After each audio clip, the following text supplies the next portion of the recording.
Pranašas Ezechielis pasirodė praėjus 450 metų po karaliaus Dovydo mirties. Tačiau pranašas Ezechielis užrašė Dievo pranašiškus mokymus, kuriuose sakoma, mano tarnas Dovydas bus kunigaikštis.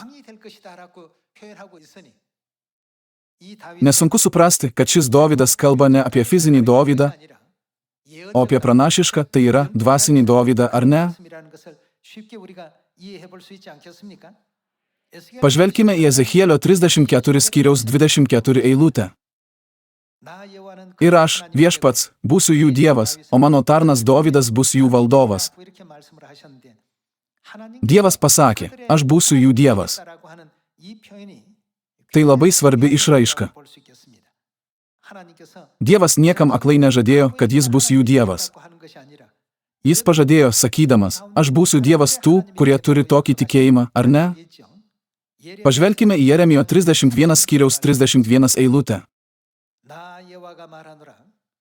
Tikėkite manimi, ateina dienos, tai viešpaties žodis, kai sudarysiu naują sandorą su Izraelio namais ir Judo namais. Dievas tarė, aš būsiu dievas tų žmonių, kurie yra naujosios sandoros tiesoje. Pažvelkime į 33 eilutę.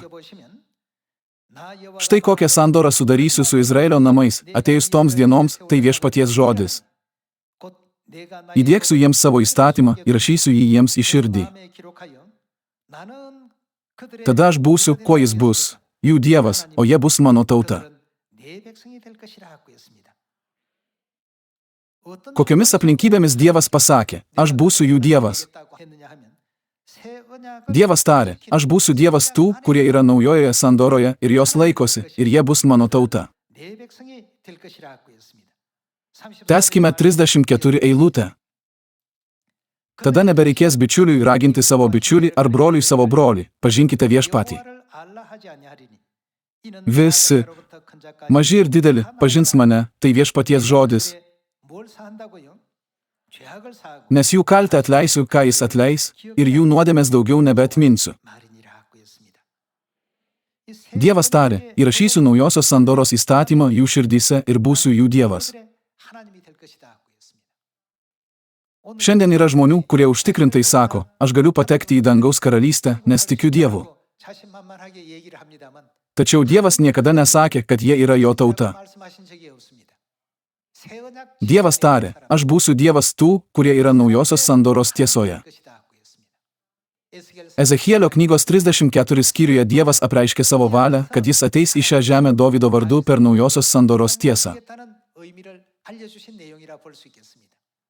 Vien todėl, kad žmogus pasirodo ir sako, aš esu Dovydas, dar nereiškia, kad jis yra Dovydas.